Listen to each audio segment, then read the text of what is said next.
প্রবাসীদের উদ্দেশ্যে একটা বার্তা দিয়েছেন ভাই। ভাই প্রবাসীদের উদ্দেশ্যে একটাই বার্তা দেবো, এখানে প্রবাসীরা অনেক কষ্ট করে, অনেক।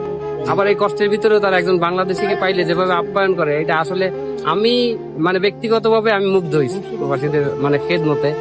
আর আপনারা এইভাবে থাকেন, ইমানের সাথে থাকেন, আর চেষ্টা করেন প্রবাসী যারা আছে, যারা কষ্ট করে অথবা যারা বিভিন্ন রকমের বিপদে পড়ে, পাশে দাঁড়ানোর চেষ্টা করেন। ইনশাআল্লাহ একদম ইনশাআল্লাহ বিশ্বাস করেন, এখানে একটা প্রবাসী এসে যদি কোনো একটা জায়গায় আটকা পড়ে, এক প্রবাসী অনেকদিন আমাকে ফোন দিয়েছিল অনেকদিন আগে যে ভাই আমি এরকম ঝামেলায় পড়ছি, আমি তারা টিকিট করে বাংলাদেশে নিয়েছি।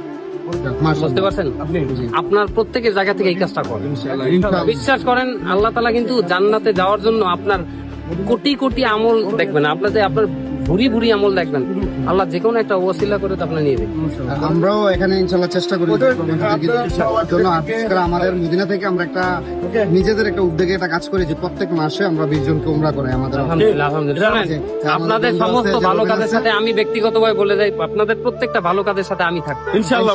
শুধু আমি না, আমার মতো যারা আরো যারা আছে, আরো যারা ইনফ্লুয়েন্সার আছে, অভিনেতা আছে, যারা আমার এই টাইপের এই লাইনেই চলে, প্রত্যেকে থাকে ইনশাআল্লাহ ভাই। আমি চেষ্টা করি। ইনশাআল্লাহ ভাই। এই ধরনের ভালো কাজ, এই ধরনের ভালো কাজের উদ্যোগে আমার যখনই বলবেন আমি আছি আপনাদের। ইনশাআল্লাহ ভাই দোয়া করবেন আমাদের জন্য, ঠিক আছে? ধন্যবাদ ভাই। আসসালামু আলাইকুম। অবশ্যই রাকিব ভাইয়ের জন্য সবাই দোয়া করবেন, যারা প্রবাসে আছেন, যারা আমাদের ভিডিও দেখেন সৌদি আরবে, অবশ্যই আমাদের জন্য দোয়া করবেন, সবার জন্য দোয়া করবেন।